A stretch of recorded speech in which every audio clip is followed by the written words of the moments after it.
Assalamualaikum warahmatullahi wabarakatuh.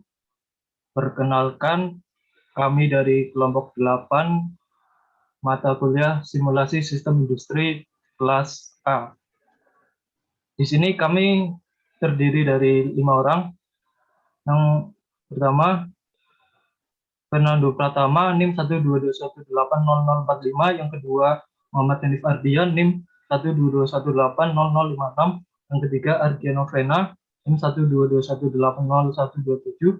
Yang keempat, Muhammad Java Asamifat, NIM 122180136. Dan yang kelima, saya Galisio Mulisin, NIM 122180072. Di sini kami akan menjelaskan tentang simulasi sistem produksi untuk pensil kayu. Next.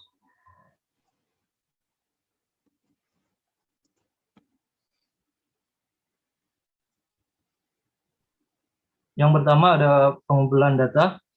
Di sini kami mengambil contoh tentang PT Stadler Indonesia, yang mana merupakan suatu perusahaan manufaktur yang bergerak di bidang produksi kebutuhan alat tulis. Perusahaan tersebut berada di Jalan Raya Serang, Jakarta, kilometer 80, Kaserangan, Serang, Banten, kode pos 42187.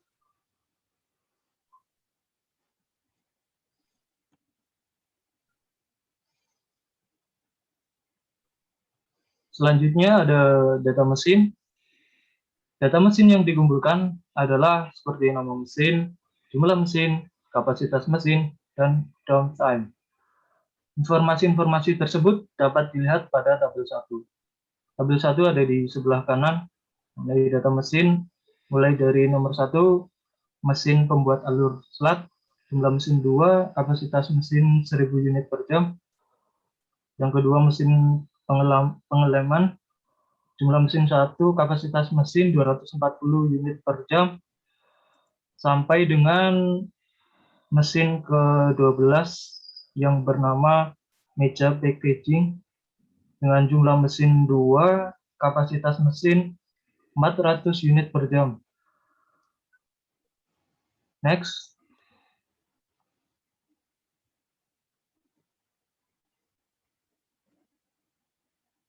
Selanjutnya ada beberapa entitas bahan baku yang digunakan pada PT Stadler Indonesia.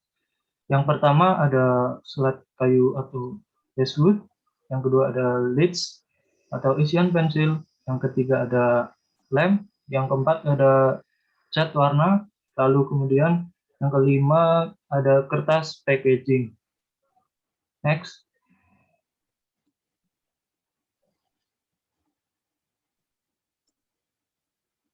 Selanjutnya ada data jarak antar mesin yang dapat dilihat pada tabel di sebelah kanan.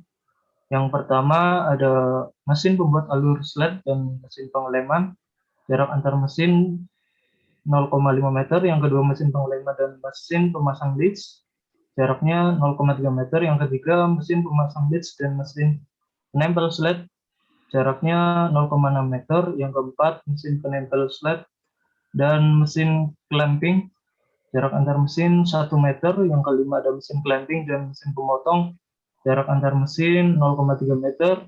Yang keenam mesin pemotong dan mesin pembentuk pola, jaraknya 0,4 meter. Sampai dengan mesin yang ke-11 yaitu berupa meja inspeksi dan meja packaging, jarak antar mesinnya sejumlah 0,5 meter. Next.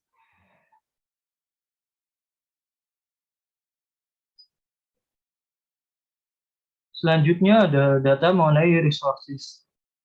Untuk PT Stadler Indonesia ini, operasi jam kerja pada karyawan itu dimulai dari hari Senin sampai dengan hari Sabtu, di mana jam kerjanya mulai dari jam 8 sampai jam 12 waktu Indonesia Barat.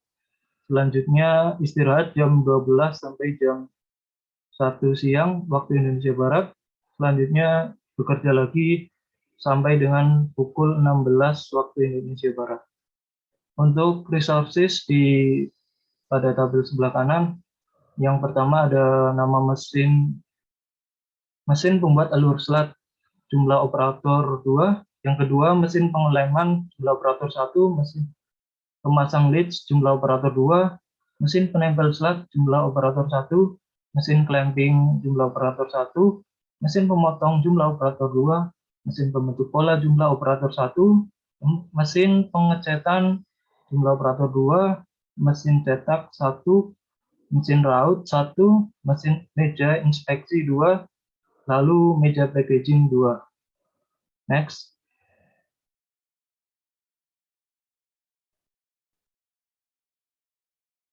Selanjutnya di sini ada alur proses produksi, di mana dimulai dari pembuatan alur pada kayu basswood dengan 10 alur menggunakan pisau khusus. Selanjutnya dilanjutkan dengan melapisi alur pada basswood dengan lem. Selanjutnya melakukan pengisian lead atau isian pensil pada setiap alur. Lalu dilanjutkan proses clamping dengan memberi tekanan pada papan supaya merekat kuat. Dilanjutkan proses pemotongan sesuai pola pensil. Lalu setelah itu pemberian warna dengan cat dasar, lalu dilapisi supaya warnanya tidak pudar. Kemudian mencetak label produk. Selanjutnya meraut pensil supaya rapi dan seragam.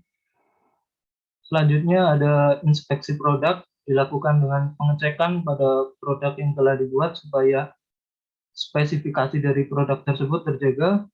Barulah setelah itu dilakukan pengemasan pensil-pensil ke dalam box. Next.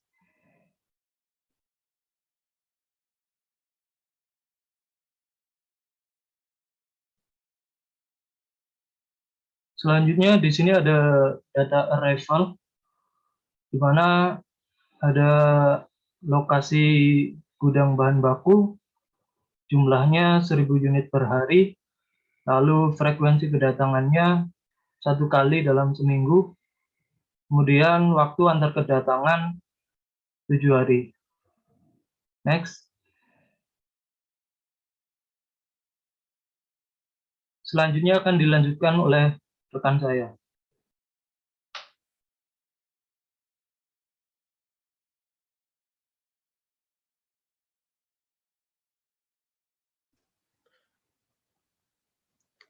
Baik, lanjut. Di sini saya akan menjelaskan layout simulasi sistem produksi pada PT Stadler Indonesia.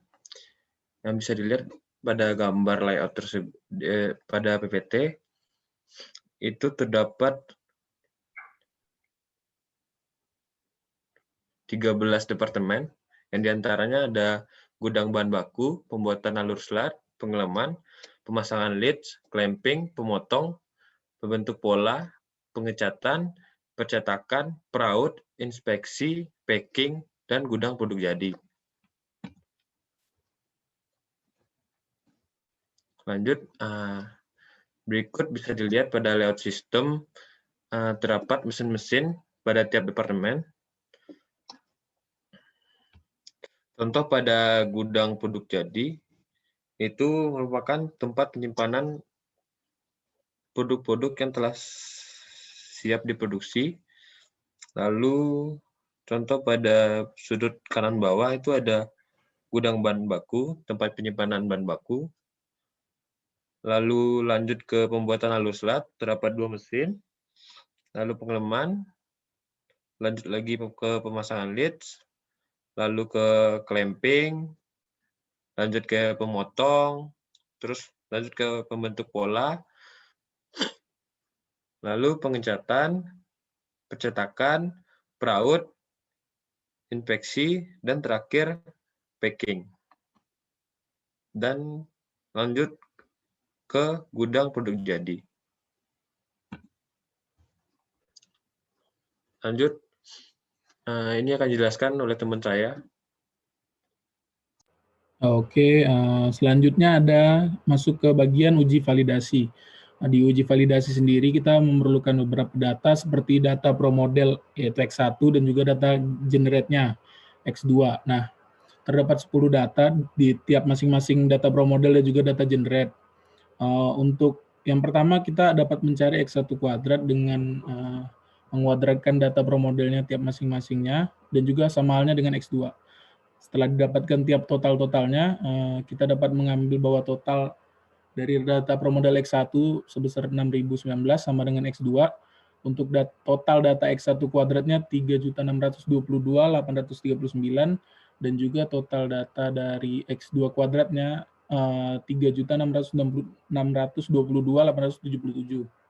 Nah, dari perolehan data-data pada tabel tersebut bisa kita dapatkan beberapa poin dengan tingkat kepercayaan 95%, di mana alfanya 0,05 dengan nilai T-nya 0, nilai DF-nya didapatkan dari total X1 dan juga total X2, yaitu 10 ditambah 10 dikurangi 2, sehingga didapatkan hasil 18. Untuk nilai kritis sendiri 1,734. Jadi dapat disimpulkan bahwa output sistem promodel dan output dan data generate tidak berbeda secara signifikan karena nilai T data berada di daerah penerimaan. Artinya model dapat dikatakan valid. Oke, lanjut. Selanjutnya ada di data uji verifikasi. Di uji verifikasi ini menurut hipotesanya H0 sama dengan kapasitas produksi mengalami peningkatan. Untuk H1, kapasitas produksi tidak mengalami peningkatan. Probability-nya 0,05, di mana DF1-nya total data tadi 10 dikurangi 1, 9, sama halnya dengan DF2-nya. Untuk nilai F-nya sendiri bisa kita cari dan didapatkan hasil 0,07. Untuk nilai F tabelnya 3,18. Karena nilai F-nya lebih kecil dari nilai F tabelnya, yaitu 0,07, lebih kecil dari 3,18, maka H0 diterima yang berarti kapasitas produksinya mengalami peningkatan. Untuk selanjutnya dapat dilanjutkan oleh rekan saya.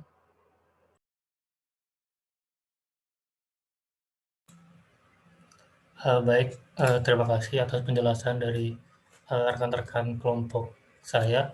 Sebelumnya, saya Muhammad Dafa izin untuk share screen terkait aplikasi dari ProModel yang sudah kami buat. Baik,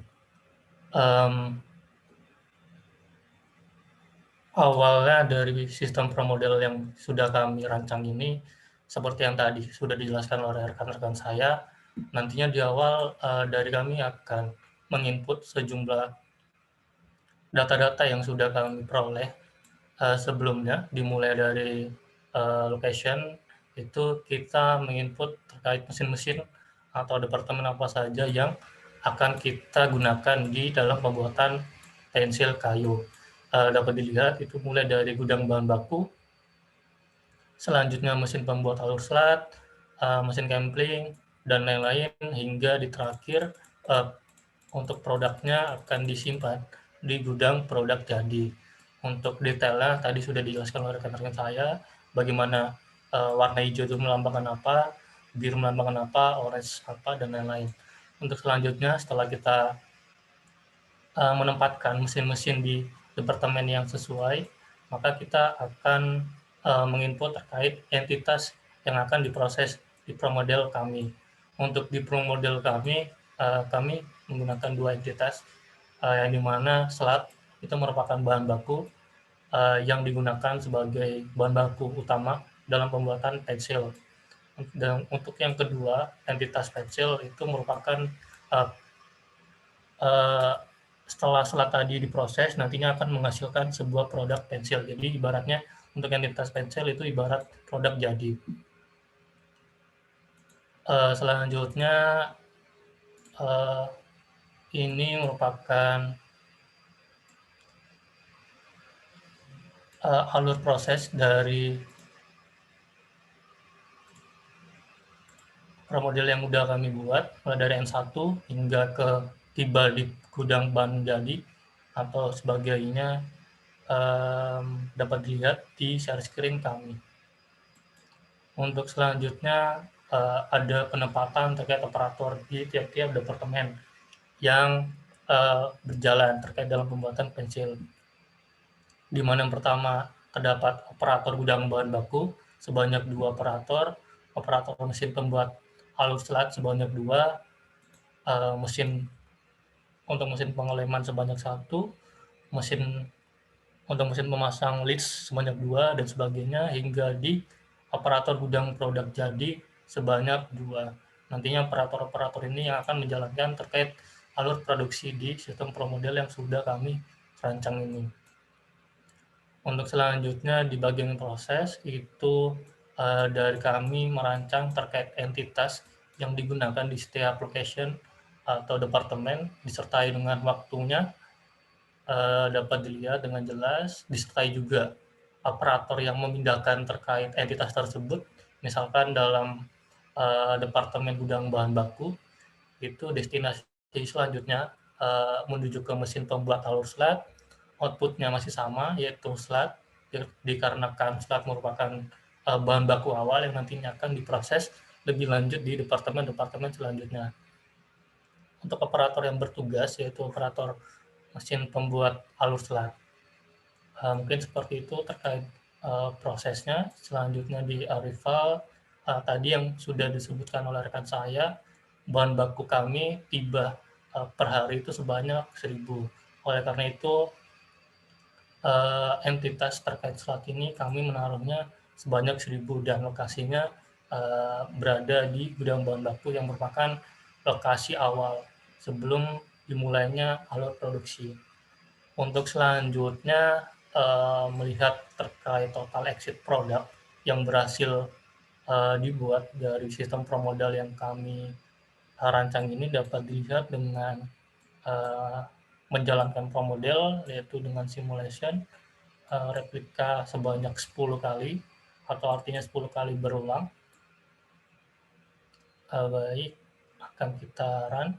Untuk running time-nya sebanyak 8 jam untuk per harinya.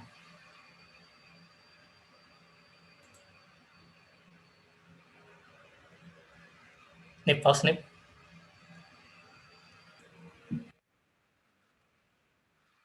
Baik, tadi setelah kita selesai menginput terkait data di proses, selanjutnya kita di arrival, di mana seperti yang sudah dijelaskan oleh rekan saya, tadi untuk bahan baku kami dalam pembuatan pensil ini sebanyak 1.000 per harinya, yaitu dalam hal pengadaan entitas terkait slatnya.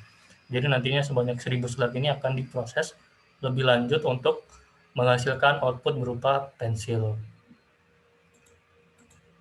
Baik, setelah semua data ya sudah dirasa cukup diinput dengan tepat, maka selanjutnya untuk melihat hasil output terkait produk di simulasi pro model kami, kita melakukan simulation dengan running time-nya sebanyak 8 jam, number replikanya sebanyak 10 kali, artinya simulasi ini dilakukan sebanyak 10 kali secara terus-menerus.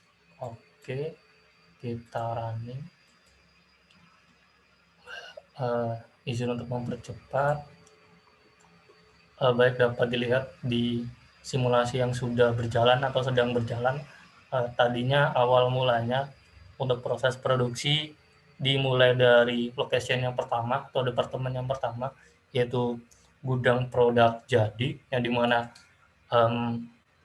operator pembuat alur slat itu mengambil bahan baku, yaitu berupa slatnya, yang kemudian nantinya akan diproses lebih lanjut di departemen-departemen selanjutnya.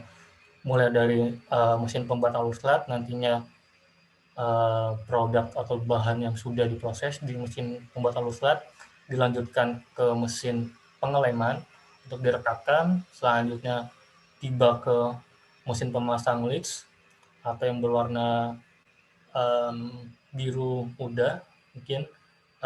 Selanjutnya masuk ke mesin clamping, diproses sebanyak 3 mesin, dilanjutkan dengan mesin pemotong sebanyak 2 mesin. Setelah dipemotong dan dirasa potongannya sudah cukup terkait bahan pensilnya, selanjutnya masuk ke mesin pembentuk pola dan dilanjutkan dengan mesin pengecetan hingga percetakan, di mana semua pensil akan masuk ke mesin percetakan, yaitu sebanyak 3 mesin cetak, dilanjutkan dengan meraut terkait pensil tadi. Selanjutnya, ketika semua departemen atau location sudah dilalui terkait selat yang sudah menjadi pensil setengah jadi atau pensil utuh, nantinya akan dicek terlebih dahulu di meja inspeksi atau yang di layout kami ditandai dengan warna ungu, ya dalam artian pensil-pensil yang sudah melalui departemen-departemen tadi akan dicek satu persatu dengan operator tentunya yang bekerja di departemen tersebut. Ketika pensil tersebut dirasa sudah sesuai dengan standar perusahaan, maka akan berlanjut atau dipindahkan atau disalurkan ke departemen selanjutnya, yaitu departemen packaging, atau dalam hal ini pensil-pensil tersebut akan dikemas sedemikian rupa dengan ketentuan tentunya dari perusahaan agar menambah daya tarik terkait produk yang dihasilkan. Kemudian selanjutnya ketika semua pensil sudah di-packing dengan baik menggunakan kemasan-kemasan yang menarik dan proper, tentunya operator gudang produk jadi akan mengambil produk tersebut dan akan menyimpannya atau meletakkannya di gudang produk jadi hingga waktu pengambilan atau waktu pengantaran terkait produk pensil tiba. Jadi pensil-pensil tersebut akan disimpan terlebih dahulu di gudang produk jadi dan akan menunggu waktu yang tepat untuk diantarkan ke customer yang memesan terkait produk tersebut. Nah, simulasi komplit, kita akan melihat hasil resultnya.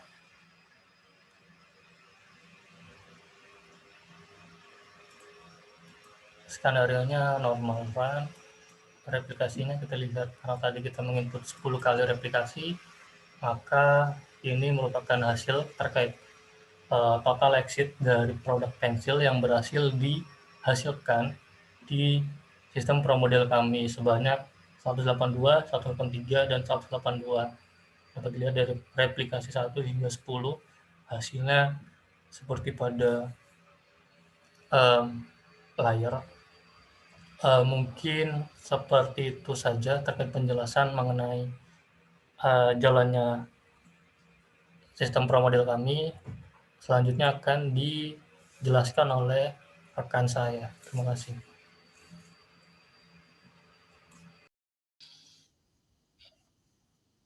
Baik, selanjutnya saya akan menjelaskan mengenai pembangkitan skenario. Jadi, skenario yang dibangun di sini dibuat berdasarkan permasalahan yang ada pada sistem kami. Jadi pada sistem kami tadi dapat dilihat bahwa permasalahan yang ingin diselesaikan adalah peningkatan kapasitas produksi, di mana kapasitas produksi perharinya dari hasil sistem tadi adalah sebanyak 182 sampai 183, yang mana rata-ratanya ada di angka 182,2, sehingga akan dibangun 3 skenario untuk meningkatkan kapasitas produksi tersebut. Skenario yang pertama adalah menambah mesin pembuat alur slat sebanyak 1 buah beserta 1 operator.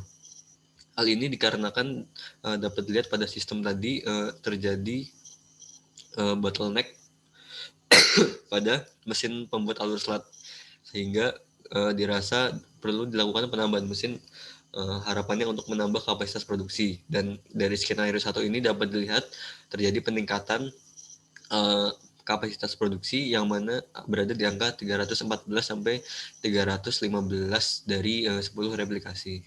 Next.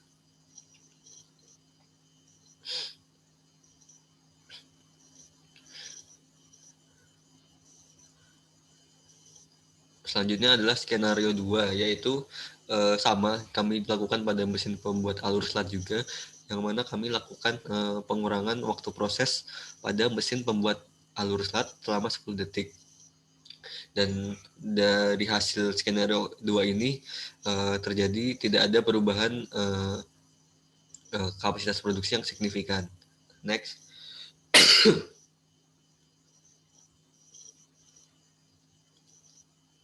Selanjutnya di skenario 3 adalah melakukan penambahan kapasitas mesin pada mesin pembuat alur slat menjadi masing-masing sebanyak 1050 unit. Nah, dari skenario 3 ini juga tidak terjadi perubahan kapasitas produksi yang signifikan.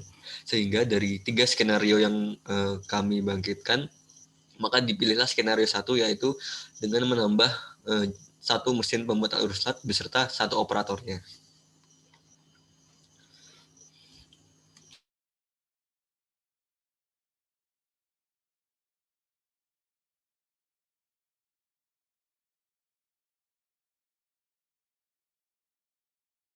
Baik, cukup sekian presentasi dari kelompok kami. Kurang lebihnya mohon maaf. Terima kasih atas waktu dan kesempatannya. Wabillahi taufiq wal hidayah. Wassalamualaikum warahmatullahi wabarakatuh.